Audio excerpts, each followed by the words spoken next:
మదనపల్లిలో అతిపెద్ద fashion world SR shopping mall మార్చి 8న హీరోయిన్ మీనాక్షి చౌదరిచే గ్రాండ్ ఓపెనింగ్ 3 లక్షల వెరైటీలు అతి తక్కువ ధరలు. NH65 జాతీయ రహదారి అలానే హైదరాబాద్ విజయవాడను కలపడంలో కీలకమైన రహదారి.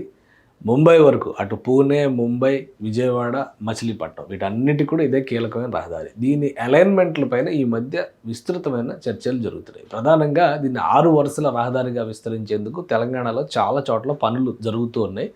అటు విజయవాడ వైపు కూడా అంటే ఆంధ్రప్రదేశ్లో ఉన్నటువంటి భూభాగాల్లో కూడా ఈ రహదారి విస్తరణ జరగాలనేటువంటి డిమాండ్ బలపడుతుంది. ఈ క్రమంలోనే ఒక కొత్త చర్చ వచ్చింది. ఈ జాతీయ రహదారిని ప్రస్తుతం ఉన్నటువంటి అలైన్మెంట్లో కాకుండా విజయవాడ చేరేటువంటి క్రమంలో 6 వరుసల రహదారిగా విస్తరించేందుకు ప్రత్యామ్నాయ ప్రణాళికని సిద్ధం చేస్తున్నట్టుగా సమాచారం వస్తుంది. ఒకసారి విశ్లేషిద్దాం. ముఖ్యంగా విజయవాడ సమీపంలో ఒకసారి మనం అసలు నేషనల్ హైవే 65 కథ ఒకసారి చూద్దాం. ఇది మొత్తం జూమ్ చేసి చూస్తే కనుక ఈ రూట్ అంతా కూడా ఇది ఇటు జహీరాబాద్ నుంచి కర్ణాటకలో ఎంటర్ అవుతుంది. అక్కడి నుంచి పూణే వరకు, పూణే నుంచి ముంబై వరకు ఈ 5వ నంబర్ జాతీయ రహదారి అంటే సోలాపూర్ మీద నుంచి మళ్ళీ ఇటువైపు వెళ్తుంది. ఈ రూట్ మ్యాప్ అంతా చూస్తే మనం మహారాష్ట్ర, కర్ణాటక, ఆంధ్రప్రదేశ్, తెలంగాణ 4 రాష్ట్రాలని అనుసంధానించేటువంటి మార్గం. ఇది చాలా కీలకమైన మార్గం.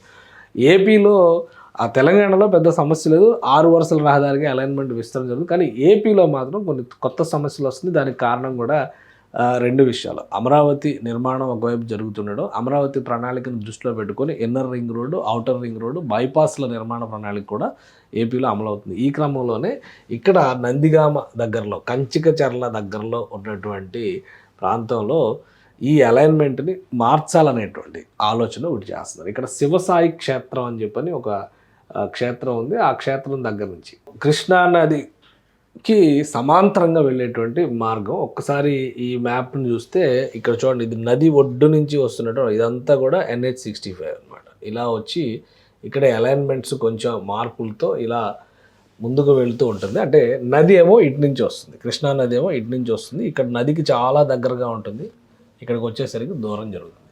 సో ఇప్పుడు ఈ ఇబ్రహీంపట్నం ఏరియాని దృష్టిలో పెట్టుకొని, ఇక్కడ కంచికచర్ల ప్రాంతాన్ని దృష్టిలో పెట్టుకొని ఈ అలైన్మెంట్ని ఇటు నుంచి మార్చే దిశగా ఒక ప్రణాళిక రెడీ చేయాలని చెప్పని అధికారులు భావిస్తున్నారు. ఇది నేషనల్ హైవే కాబట్టి జాతీయ అధికారులే దీనిపైన కసరత్తు చేస్తారు. ఇప్పటికే కొన్ని అలైన్మెంట్లకు సంబంధించినటువంటివి కూడా వచ్చినాయి.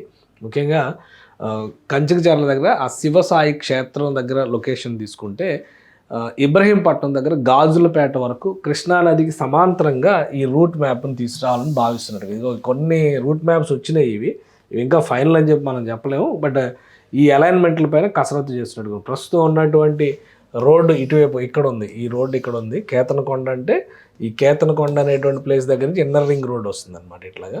సో ఇది రోడ్డు 65 రోడ్డు ఇక్కడ ఉంది.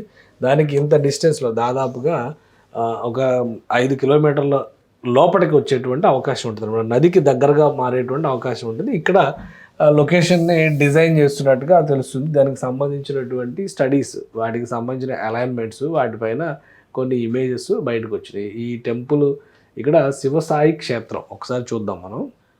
రైట్, ఇది శివసాయి క్షేత్రం, కంచికచర్ల దగ్గర వచ్చేటువంటి శివసాయి క్షేత్రం. ఇక్కడి నుంచి అలైన్మెంట్ మార్చాలి అనేది ఒక ఆలోచన. ఎందుకంటే నదికి ఉన్నటువంటి వంపు మధ్యలో ఇక్కడ పాలేరు నది ఇటువైపు నుంచి వచ్చేటువంటి మార్గం ఒకటి ఉంటుంది. ఇలా చిన్న చిన్న నదులు వచ్చి ఇక్కడ కలుస్తున్నటువంటి పరిస్థితి ఉంటుంది. కాబట్టి మెయిన్గా కృష్ణా నదిని ఈ లైన్, ఇది కృష్ణా నదికి సంబంధించినటువంటి లైను. ఇక్కడ చూస్తే ఈ ప్లేస్, ఈ అలైన్మెంట్ ఇక్కడ కేతనకొండ దగ్గరేమో ఇన్నర్ రింగ్ రోడ్ రాబోతుంది. సో ఈ స్పేస్ ఇట్లా ఉంది కాబట్టి ఈ అలైన్మెంట్ని ఇలా తీసుకురావాలనేటువంటి ఒక ఆలోచన ఇక్కడికి వచ్చేసరికి గాజులపేట దగ్గరకు వచ్చేసరికి ఇలా కన్వర్ట్ అవుతుంది. అంటే ఇక్కడ ఉన్నటువంటి దీనికంటే కూడా ల్యాండ్స్ ఇప్పుడు భూ సమీకరణ లేదా భూ సేకరణ చేయాల్సి ఉంటుంది. ఆల్రెడీ ఈ ప్రాంతంలో ఇన్నర్ రింగ్ రోడ్డుకి ఔటర్ రింగ్ రోడ్ ఇంకొంచెం దూరంలో వస్తుంది. ఔటర్ రింగ్ రోడ్డుకి సంబంధించిన భూసేకరణ జరుగుతుంది. రైల్వే లైన్కి సంబంధించినటువంటి భూసేకరణ కూడా జరుగుతుంది. సో ఇప్పుడు నిర్మించబోతున్నటువంటి జాతీయ రహదారి 6 వరుసల రహదారిగా మార్చాలనేటువంటి ఆలోచన చేస్తున్నారు. కాబట్టి ఇక్కడ ల్యాండ్ ఎక్విజిషన్, ఇప్పుడు ఉన్నటువంటి రహదారి మార్గంలో ల్యాండ్ ఎక్విజిషన్ అనేది కొంచెం సమస్యగా మారేది, కమర్షియల్గా కూడా ఎక్కువ ఖర్చు అవుతుంది అని ఒక అంచనా వేస్తున్నారు. బట్ ఈ అలైన్మెంట్ మార్పుకు సంబంధించి కూడా చూస్తే 5,200 కోట్ల రూపాయల వరకు ఖర్చు అవుతుందని చెప్పని ఒక అంచనా వేశారు. సో దీని వలన వంపులు మెలికలు లేకుండా రహదారిని స్ట్రైట్గా నిర్మించడానికి అవకాశం ఉంది. ఇది ఒక ప్రపోజల్, ఇంకా ఫైనల్ స్టేజ్కి రాలేదు, కానీ ఒక అలైన్మెంట్ ప్రతిపాదన అయితే చేస్తున్నారు.